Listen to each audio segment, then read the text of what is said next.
Namaste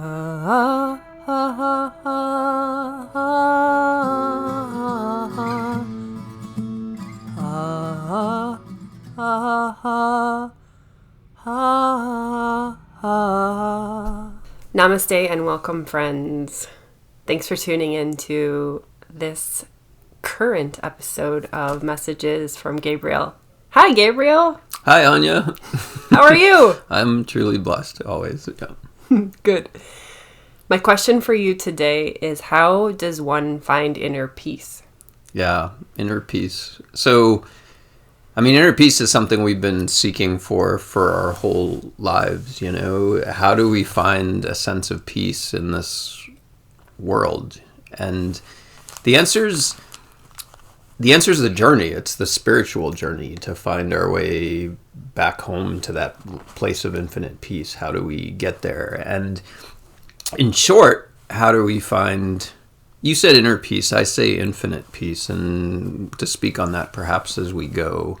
But all the peace we're seeking for is inner, you know, we're constantly seeking in our lives for something, you know, first we're seeking for something in the external realm to fill, you know, our heart doesn't feel peaceful, so maybe if we move to this place or we do this thing, our heart will feel peaceful. But we keep getting close, but we never find the true inner peace that we're seeking. Until at some point in our life, we start turning inward and looking towards our heart for inner peace, you know? And it's actually a beautiful time of the year to talk about it, because being Christmas is such a beautiful reminder of what, esoterically, if you will, the holiday is teaching us, which is to look inward to our heart at the light of God that is born in our heart. You know, the Son of God, the drop of the Infinite One that's in our spiritual heart.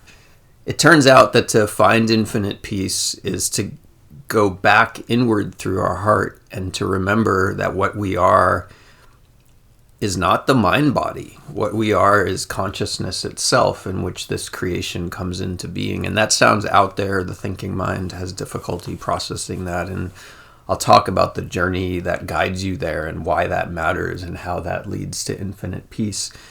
But to say ultimately, the realization of peace, the abiding peace of God, the peace that surpasses all peace, is to literally transcend the mind body, to realize yourself as the consciousness in which this creation comes into being. Not that we're the mind body perceiving the world through the mind body's consciousness, but that what we are is consciousness in which creation comes into being. The analogy being a dream, it's not even really an analogy. The analogy being a dream, in that what we are is consciousness, and we have multiple dreams at night. You know, we think we're the dream character in this dream, then we think we're the dream character in this dream, then we think we're the dream character in this dream.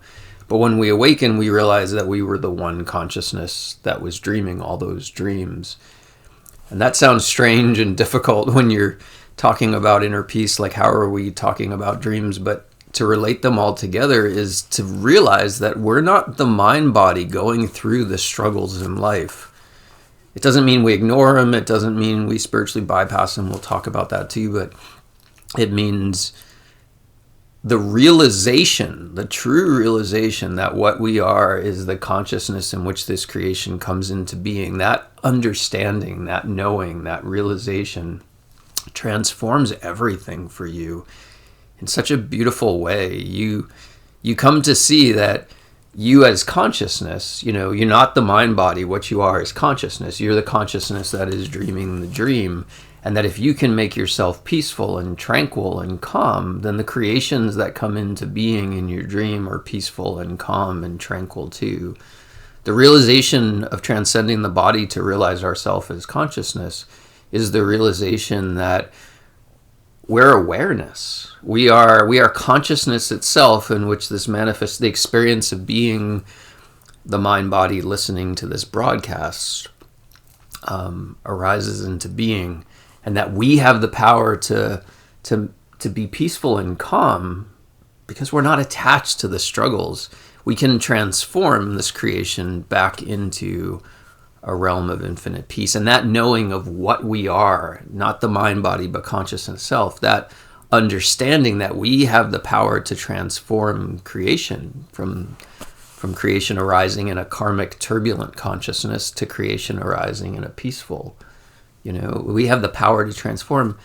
That understanding, coupled with the idea that all we ever wanted was peace, not just for ourselves, but for everybody in this realm. That understanding allows us to meditate, if you will, to transcend the mind body, to find this place of inner stillness, literally pouring out who we think we are.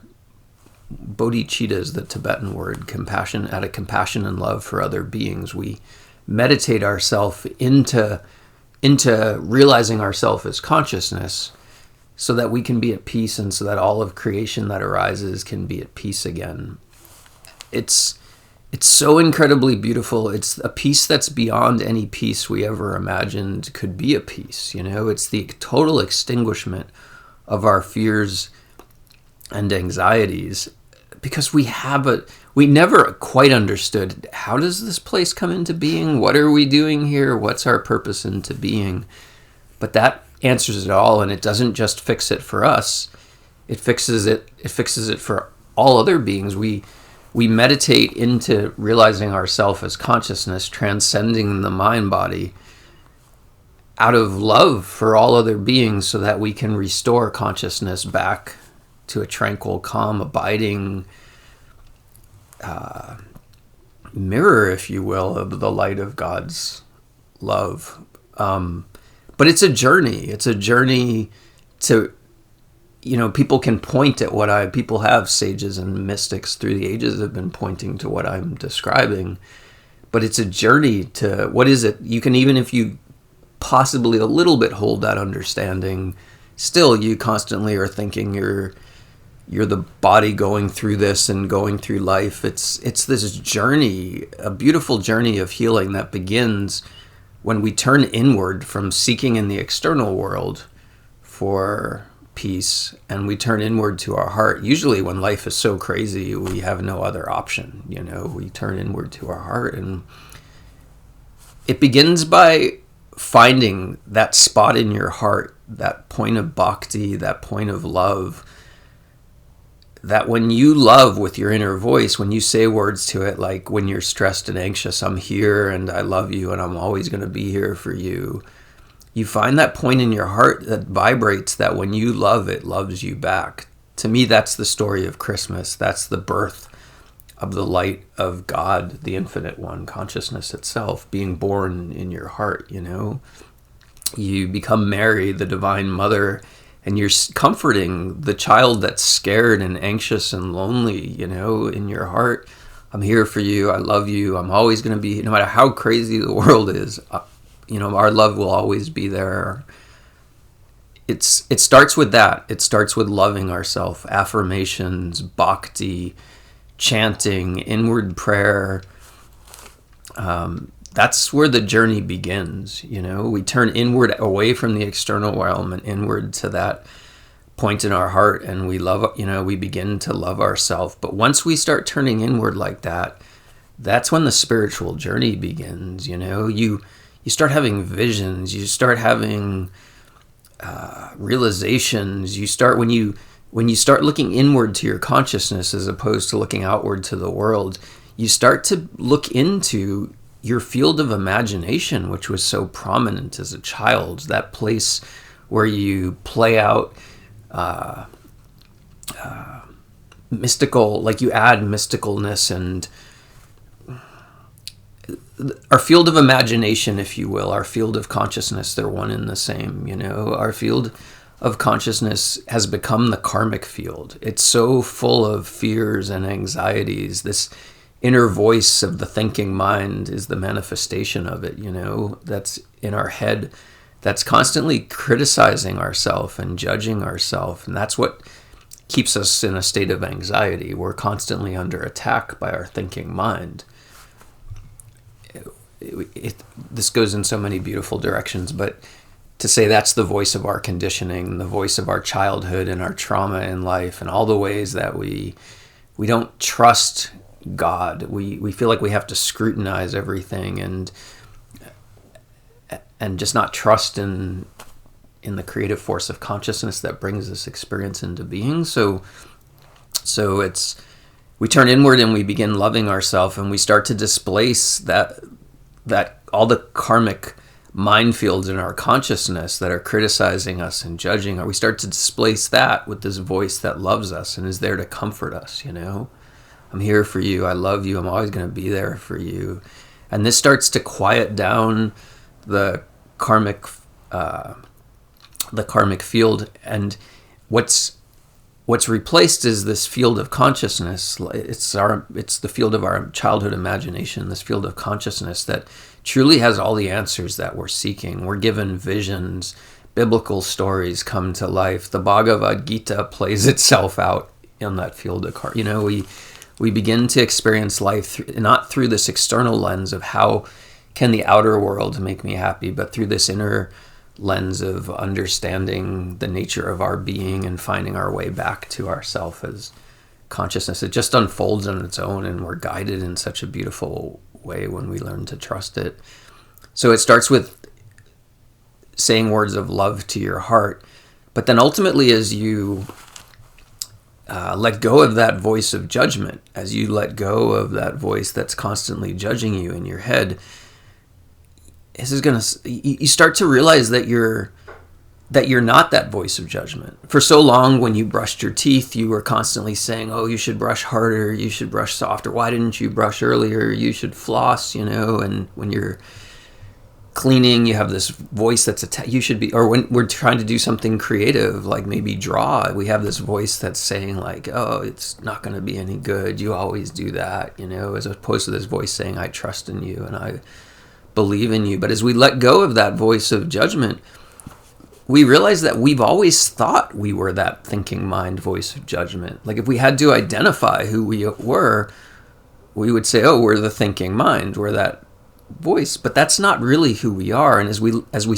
turn inward and love ourselves, this metaphysical transformation starts to happen, where the thinking mind grows quiet, and we see that Krishna drives the chariot, that things just sort of happen on their own, and that we can just trust and believe in our higher self, who seems to be doing all this, instead of our lower self, which is the thinking mind of judgment and all that.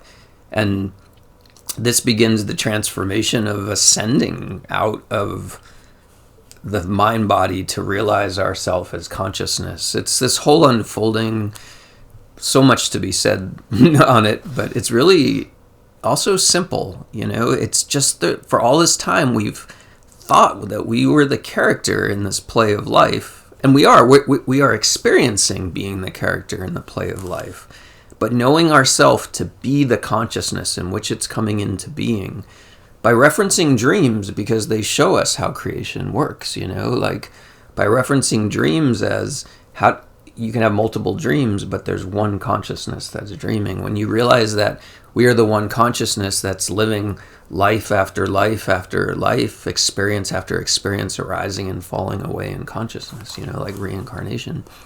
When we start to identify with ourself as consciousness, it changes everything. It's not that, okay, so whatever happens to the mind body, I don't care. If it struggles, I don't care. It's not like that. You realize that what you are is consciousness. I mean, really let that sink in, for those who read like non-dual texts, or who are versed in this, like you can say conceptually, okay, I understand I'm consciousness, but that doesn't really do it for you. It doesn't bring you peace or anything like that. But let it settle in for a second. What you are is consciousness. It's entirely different experience than you thought you were experiencing it. And the realization is that as consciousness, creation comes into being like a dream. It comes into being in the present moment. It's the thinking mind that's comparing the past to the present, that's creating this illusion of time. It's just experiences of dreams. This happens, and then this experience happens, and then this experience happens. That's really what's happening here.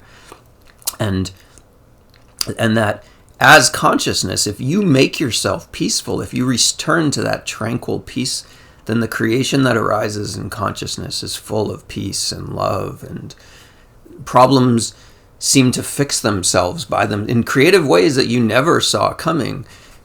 Things that didn't seem like they should, the thinking mind is like, oh, I wish this were that way. You're surprised by how things work out in ways that you hadn't expected. You see a child smile as opposed to that somebody left their trash in the park. You fill your consciousness with the beauty and the light of God's love.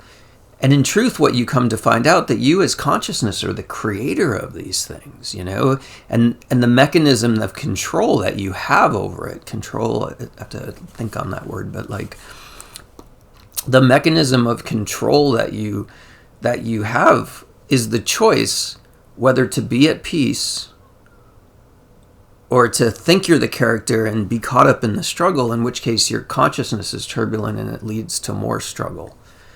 But when you realize that you're consciousness, then it just makes sense. I surrender all my concerns about the fears and anxieties and turn it over to God, turn it over to the creative force of consciousness that's bringing this creation into being. And my role in all of this as consciousness is to make myself peaceful by breathing who I think I am as the character in the dream with all its struggles back out through the heart. Like I release and unattach from that being. It's not abandoning. I'm not necessarily perhaps elucidating it in a way. It's just such a complex, from the thinking mind's perspective, it's such a complex understanding. But from the actual experience of it, there's nothing that makes more sense than it. I am consciousness, and I breathe who I think I am, or any attachment to the dream character, so that consciousness can be at peace, so that what's created in consciousness is full. For the dream character, for all other beings, is peace and love and unity and oneness. And therefore I pour my attachments out, I let them go, so that all beings may be at peace. And you end up, it's, as the Buddha said, it's don't trust me, verify for yourself. You start to see it. The more you stay in that state of consciousness and oneness and peace, you start to see the miracles in creation. You start to see so much beauty start to unfold. At first you see it as synchronicities and you think, oh, that's interesting, and then you start to life just starts being filled with miracles, and you're like, oh, that's interesting. But the cause and the effect, the cause and effect of the law of karma through the time-bound realm is that if we do something that hurts, then but when the law of karma unifies into the timeless realm, the law of karma is that if we're at peace, if we trust and believe in God, then creation is at peace, So you suddenly know what you are. You know your purpose in being, to be at peace so that all of creation can turn out. Everything. And you know how to transform creation so that all beings are at peace, and that the lowercase self is at peace. Everything arising in consciousness is at peace. You suddenly have it figured out. And what's so beautiful is you don't have to do anything. You can completely surrender. It's not inaction. It's just inner stillness, You don't have to do anything. You let Krishna drive the chariot. You don't have to think, how is this going to work out, or how am I going to make this work out? You let go and surrender and trust. It's like playing a musical instrument, Like you play a musical instrument, and if you're thinking about it and judging yourself, it doesn't work. But as the self, if you surrender and just let go and trust in yourself to be yourself, then that's when really the magic happens. The instrument just starts playing itself, and that's truly Krishna driving the chariot. That's a Bhagavad Gita reference, for those who don't know. Yeah, Bhagavad Gita. But that's what we're all awakening to. There's this mass spiritual awakening that's happening on the earth. It seems like the problems are insolvable. It seems like in the time-bound realm, it seems like there's so many polarizing forces and people are at each other's throats, and at every turn it's difficult. It seems like, how are we ever going to solve this? But we're waking up to a new truth. A new truth is the Buddhist term for dharma. Like an understanding about the nature of this reality. And we're waking up to this understanding that what we are is consciousness. Call it in different things. Some people call it God. Some call it the Tao. It's got all kinds of names through history. That the unnameable one, the infinite one. We're waking up to realizing ourselves as consciousness, and that we have the power to transform creation by simply believing in ourselves as consciousness and silencing our thinking minds to allow creation to unfold in divine perfection, and then simply to be awareness of the miracles that are unfolding all around us at infinite peace. Not infinite peace because there is no anxiety and fear and worry. It's peace. The abiding peace we're looking for isn't a state of being something. It's the losing of the fear and anxiety to simply be ourself in a state of oneness instead of duality. So, summarizing, it seems to those initiated, perhaps they'll understand. To those who are just sort of hearing some of this for the first time, like, what we're waking up to is that what we are is not the character in this play of life, but we're the consciousness that's having the experience of being the character in this play of life. And that sounds nuanced. It's confusing to the thinking mind. But when we truly begin to settle into that understanding, and we have dreams to reference to understand what that is, when we settle into that understanding, we begin to find the path to inner peace, and that the path begins with transforming the inner voice of judgment and doubt that makes us feel under attack and anxiety prone and not at peace. We transform it to the voice of unconditional love and belief in that light in our heart. The Christmas light that's born into our heart. Then truly we begin the journey inward to find God, to realize the infinite peace of oneness with ourself, highest self. Yeah, blessed. Thank you so much, Gabriel. Merry Christmas. Yeah, Merry Christmas, sister.